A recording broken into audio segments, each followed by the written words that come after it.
Tama ka. Gagawa ng bagong butas na paglalabasan ng kayamanan. Matapos palitan, tatakpan na muli ang butas. Ang tawag namin doon ay side stealing. Ibang klase talaga ang mundo nyo. Gon, nakita ko na. Spider. Lumabas na rin dito ang kanilang larawan. 2 target, isang babae at isang lalaki. Kaya magmadali kayo. Teka, sandali! Anong gagawin natin sa subasta? Bahala ka! Pilitin mo tumaas sa presyo! Ayos to! Akong bahala sa lahat!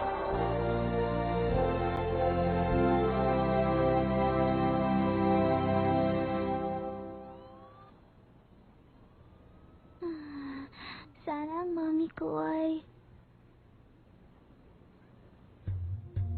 Sige, ikaw naman! Ang galing! Ako naman! Ayan! Ang daya mo! Huwag ka munang titila! Ay, sige! Ang galing! Ako naman! Teka, wag yan! Ako nasabi!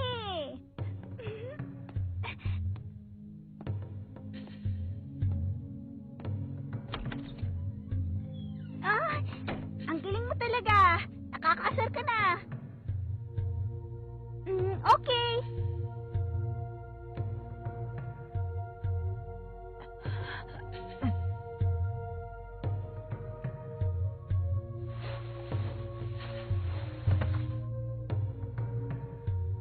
Dinadaya mo ko eh.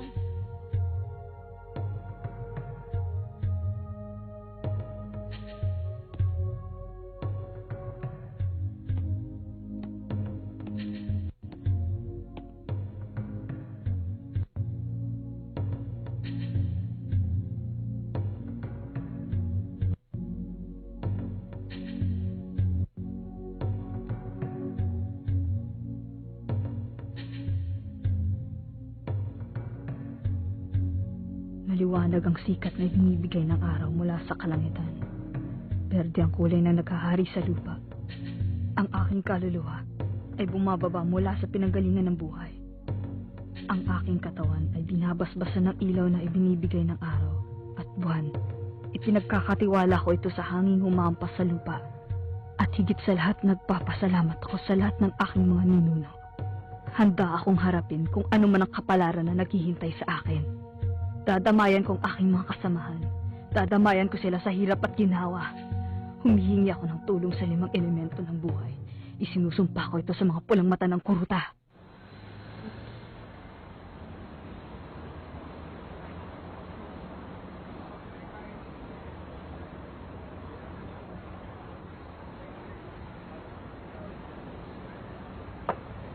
Nataka ako. Sino naman kayang taong makakatalo kayo, Boy? Kung tama ang hinala ko, kaya tayo nandito ay para alamin ang tungkol dyan. Si Ubon, isang simple at napakalakas na halimaw. Huwag ka na lang magsalita. Ang ganyan. Pero kahit gaano pa kahusay ang kanyang makakalaban, alam kong madidiskarte niya yon dahil mahusay siyang mandirigma. Alam ko yon.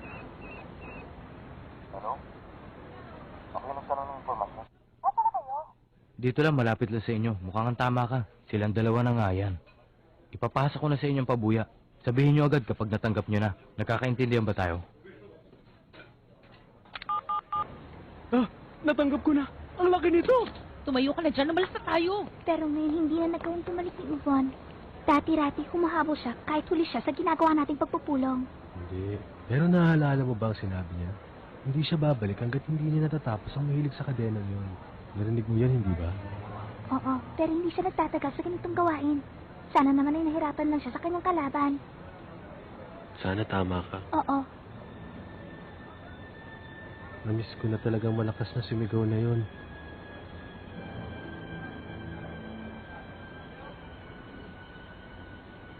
Tatapusin ko siya, pangako. Sigurado ngayon magsisimula ang problema. Paano kaya natin mahuhuli ang 2 pangit na yan? Imposible. Ha? Siguradong hindi natin sila makakayang hulihin eh. Anong sabi mo? Bakit ka naman nagsasalita ng ganyan? Kung maingay, mahalata nila eh. Gon, kausapin mo nga yan. Sa palagay ko, delikado nga. Ano? Determinado rin akong gawin ito. Pero kapag nakaharap ko sila, kakabahan ako. Ganon din ako. 3 taon na nakalipas mula na kausapin kami ng aking ama. Kaya sana makaya ko. Ganun ba talaga sila katindi? Isipin mo na lang na may 2 hisok na nakaupo dyan. Sa palagay mo ba makakaya mo sila?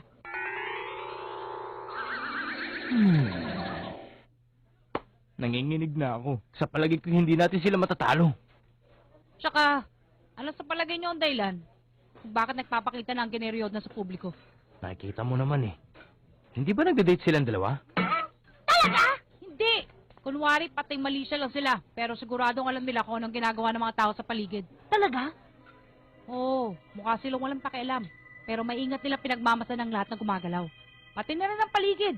Kapag lumapit tayo, makukuha natin ang kanilang atensyon. Kaya ni tumingin, huwag niyong gagawin. Nung una, ang buong akala ko'y natural lang sa kanilang maging maingat dahil hinahanap sila ng grupo ng mafia. Pero kung ganun nga, sigurado namang hindi sila magpapakita sa lugar na ganito. Pati Bong. Hindi sila natatakot kung sakaling may humahabol sa kanila. Nakalimutan ko na tuloy na sila ang mga spider. Naghihintay lang. Naghihintay sa sino mang mahuhulog sa bitag ng kanilang sapot. May nanonood.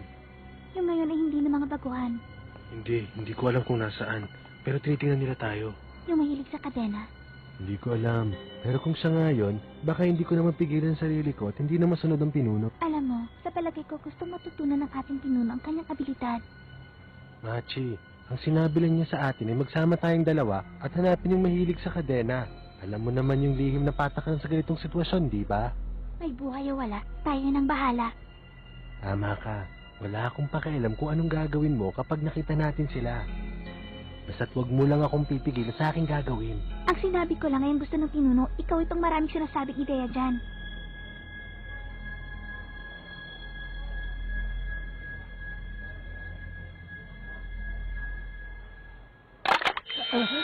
Nagbago ang ihip ng hangin. Nakakatakot. Kinakabahan ako. Napansin ba nila tayo? Huwag kang mag-alala, Leorio. Hindi pa. Hindi natin alam, lalo na ako. Mabuti pa kayo, pwede nyo itago inyong sarili gamit ng Zetsu. Kung gagamitin naman yun dito, tiyak na mararamdaman nila ang aming kapangyarihan. Pero hindi nila inaasahan na magiging ganun kadali yun. Ang tinitignan nila ay ang ugali ng mga nakapaligid sa kanila. Galaw ng mukha at ang pag-ikot ng mga mata. Kaya kapag nakita nila kayong dalawa, halatang halata. Kaya ako sa inyo, relax ko lang dyan. Akong bahala sa inyo. Kain lang kayo. Mag-usap! Natural? Hindi naman ganyan. Ngayon palang kailangan na magdesisyon. Kung dadalhin nga natin siya sa ating pinuno ng may buhay o wala. Ano? Walang problema.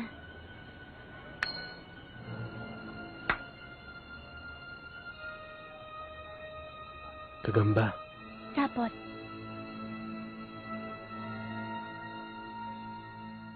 Sa bilang niyong yan, nailigtas niyo pa rin ang buhay na pinakamamahal kong anak na si Neon. Maasahan talaga kayo. Kaya nagpapasalamat ako sa inyo. Ipadadala ko muna sa aking bahay. Ayos lang ba sa iyo, Neon? Wala naman ako magagawa, di ba? Ano pang dahilan para manatili ako dito? Wala nang subastahan. Ay, sana wala na rin ako. Maulit pa sa 1 taon na subastahan. Huwag kang mag-alala. Saka pinapangako ko sa iyo, anak, babawiin ko ang bagay na ninakaw na gustong-gusto mo. Talaga? Kailan ba ako sumira sa pinangako ko sa iyo? Ang masasabi ko ay medyo marami ka ng tinupad. Naisahan mo ako doon, anak, ah. Senritsu at Basyo, makinig kayong dalawa sa akin. Aalis kayo sa lugar na to at sasamahan ng aking anak. Kayong dalawa namataan nila nung mahuli niyo yung halimaw. Kaya delikado rin inyong lagay. Pero ang masasabi ko lang ay mas mahusay pa rin kayo kaysa sa ibang taong nagmula sa hunter site. Mag-iingat kayo pag alis. Kung kailangan baguhin ang muka ay gawin nyo para hindi kayo makilala. Ano yun? Kailangan mo na rin pumasok sa kwarto para maganda. Opo. Nakakainis.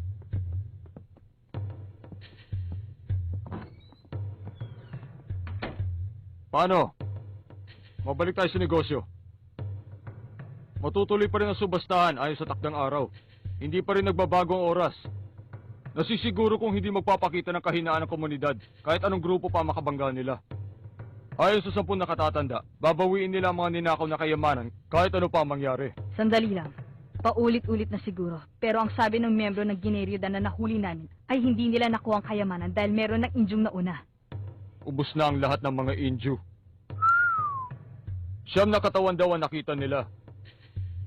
Pero merong isang nawawala. Kung tawagin nila yun ay Owl. Siya ang may hawak ng mga kayamanan. Siguro ay nasa kamay pa siya ng grupong Generio Dan. Ang kapangyarihan ng Nen ay alam ng 10 ulo ng komunidad. Kung meron lang magtuturo kung nasa ng kayamanan, hindi na nila pahihirapan pa. Ang pagkakaalam ng komunidad, ang mga kayamanang hawak-hawak ng Owl na yon ay nasa kamay na ngayon ng Generio Dan. Dahil wala na ang Indio, ang 10 tao ay nagpatawag na ng mga profesional para asakasuhin ng mga Ryodan. Ano?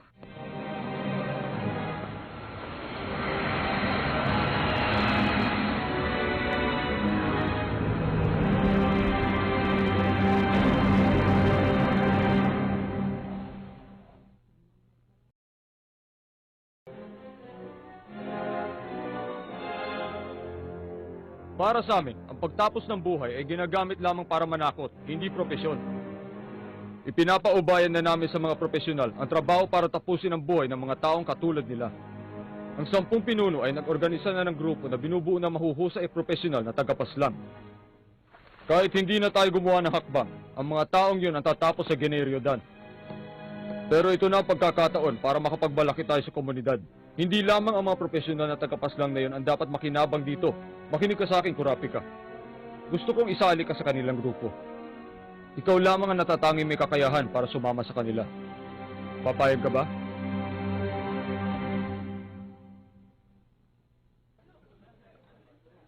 Gumalaw na sila. Anong gagawin natin? Inuulit ko, hindi lang sila basta-basta nananalo sa laban. Kahit kinakabahan ako, kailangan natin gumawa ng paraan. Oh, nandito na tayo kaya hindi na tayo atras. Ay, kung ganon, makinig kayong mabuti sa lahat ng aking sasabihin. Ang pagsunod sa kanila ay gagawin namin ni Gon. Mula ngayon, hindi nila dapat mapansin ang bawat galaw natin. Magagamit ng Zetsu. Aba, kahit nandito sila, parang hindi ko pa rin sila nararamdaman. Si Killua man ay lumalabo na rin sa paningin ko. Gon, mangako ka ng 2 bagay. Sa oras na mapansin nila ang isa sa atin, kailangang ihinto ang pagsunod. Iiwan ko kagad ang lugar ko. Kapag napansin nila ang ginagawa natin pagsunod, maaaring tayong mapahamak at hindi magtagumpay. Maliwanag ba yun? Magagamit natin ng cellphone bilang babala. Pag may problema, magpaparing ako ng isa. Para sa ating pag-uusap, sagutin mo sa pangalawang ring. Gamitin natin ang Vibra mode. Kapag naghiwalay silang 2, susundan natin ang yung babae. Makipag-ugnayan ka kay Zepay, Leorio. Ikaw na lang ang bahala sa sumastahan, ha? Teka muna, wala ka bang ibang mas magandang ipapagawa sa akin? Bago lahat, makinig kayo. Ang mahalaga ay manatili kayong buhay. Sandali. Hindi mo pa naranasang sumubaybay, hindi ba? Minsan lang. Kay Hisoka nung nagaganap ang Hunter exam. Talaga? Hindi ka napansin? Siguro mga 1 araw ko siyang sinusundan. Ang galing mo pala. Pinahuri din ako noon ni Hisoka eh. Para daw ako isang mabangis na hayop. Gon, ang totoo niyan, mabangis ka talaga. Mabangis ako. Aray! Bakit mo naman ginawa yun? Wala. Wala akong dahilan. Dahil doon, pasado ka na. Wala na ako itatanong pa. Basta't siguraduhin mo lang na hindi nila mapapansin ang ginagawa mong pagsunod sa kanila. O paano? Tayo na! Kaya yan. Maghihintay ako. Gon, Killua.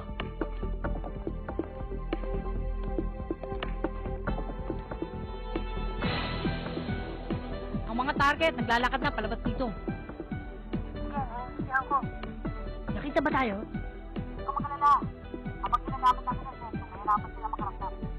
Pero lagi sila nakanda sa mga sumusunod. Kaya mag-iingat ka. Walang problema.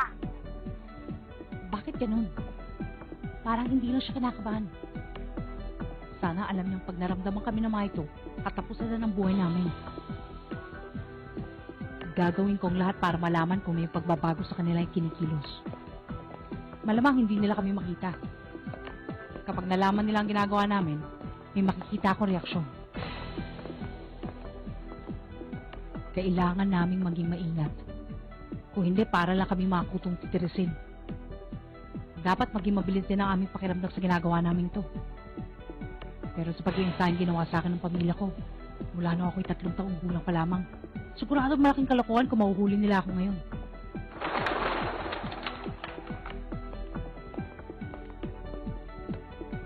Sinusundan ba tayo? Yun din ang nararamdaman ko. Nahihirapan tayong maramdaman ang ginagawa nila. Mahusay siyang gumamit ng Zetsu. Mahusay nga silang gumamit ng kapangyarihan.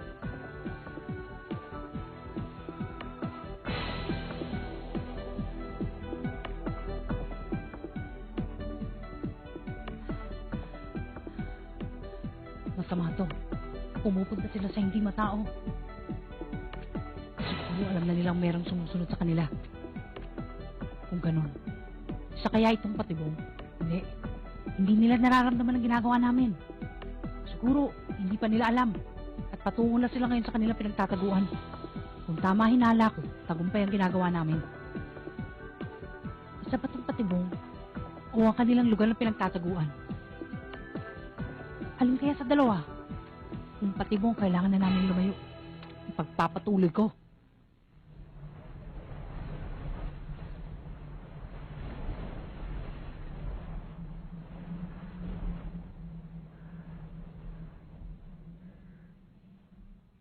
Hindi sila mahuli sa ginagawa nating ito. Siguro hindi nila kasama yung mahilig sa kadena. Bakit naman? Dahil meron akong palagay na mag-isa lang kung gumawa ng trabaho yung taong mahilig sa kadenang yun. Paano mo nasabi? Hindi ba't ang pinagtatrabuhan niya ay ang pamilya ng Nostrad? Sa palagay ko, mag-isa lamang siya nung magharap sila ng ating kasamang si Uvon. Nasabi ko yun dahil walang gumagalaw sa mga miyembro ng mafia. Kung miyembro ng organisasyon ang tumapo sa kanya, siguradong pinakita na nila ang bangkay ni Uvon sa lahat ng tao dito, bilang ganti sa ginawa natin sa komunidad. Pero dahil hindi pa nangyayari yon, siguradong yung taong mahilig sa kaden ang tumapo sa kanya at hindi na niya sinabi sa komunidad. Ano kayang matinding dahilan ng taong yun at nag-iisa niyang nilulutas ang problema nang walang tulong mula sa organisasyon? Siguro personal. Ang haba naman ang sinabi mo, hindi ko tuloy naintindihan. Tumahimik ka dyan. Ang sabi ko, mahirap magiganti na walang kasamang kapamilya o kaya ay humingi ng tulong sa ibang tao. Kaya nasisiguro kung lumalakad mag-isang taong yon at tiyak na hindi siya kasama ng mga baliw na sumusunod sa atin ngayon. Parang ang hirap naman yata intindihin ang mga sinasabi mo. Kung ganun, sabihin mo nga sa akin kung anong laman niyang isip mo. Sandali lang nag-iisip ako. Sa palagay ko, ang mga sumusunod sa atin ay may kinalaman dun sa taong mahilig sa katena. Sigurado ka? Yun ang hula ko. Ay nako, ikaw talaga. Ang yabang-yabang mo magsalita dyan, samantalang hindi ka pa rin naman pala sigurado sa sasabihin mo. Kumusta, Kilua? Inaakit? Huwag mo sabihin alam na nilang nandito tayo. Hindi ko pa sigurado. Pero hindi nila alam kung nasan tayo.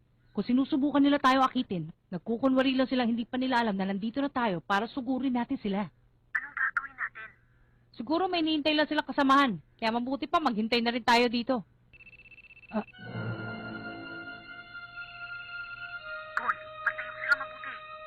Kapag may napansin kang kakaiba sa kilos nila o sa kanilang mukha, umalis na tayo kaagad. Sa oras na tumawag ulit ako sa telepono mo, lumayo ka na dito. Sino bunaga to? Bakit nang patawag ka? May sumusunod sa amin. Pero hindi pa sila gumagawa ng hakbang. Nahihirapan kaming malaman kung nasa ng pwesto nila. Baka matagalan pa kami dito. Masamang balita yan. Pero meron akong magandang balita para sa inyo. Ha? Magandang balita? Ano ibig mong sabihin?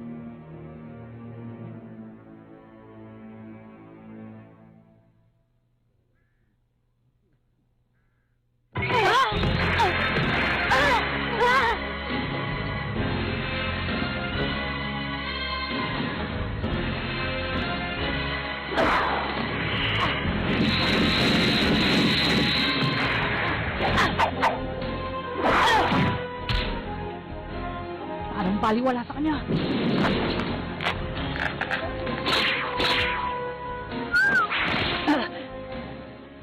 Kumusta, Fix? Sabihin mo nga sa amin kung anong ginagawa mo dito. Akala ko ba namamasyal ka ngayong kasama ng ating pinuno? Dapat na palabag to. Para maloko ang kalaban, lokohin mo muna ang iyong kasama. Para daw hindi na kayo makapagbulakbol sa trabahong ginagawa ninyo. Yun ang sabi ng pinuno. Ay, nako. Naisa na naman ako ng ating pinuno. Napakarami na talagang tao dito sa mundong itong mahusay gumamit sa kapangyarihan ng Zetsu. Ang pagsunod sa amin, hindi nila alam ginagawa ng iba. Lagot kami. Sandali, mga bata. Meron lang akong kaunting katanungan para sa inyo. Teka muna.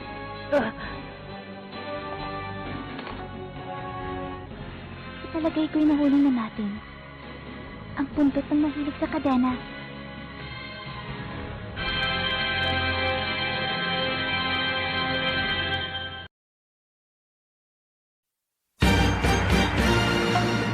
We're caught in their web.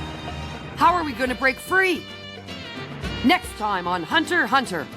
Nest of spiders, captive, killing technique. Slash it, burn it, turn it to pulp.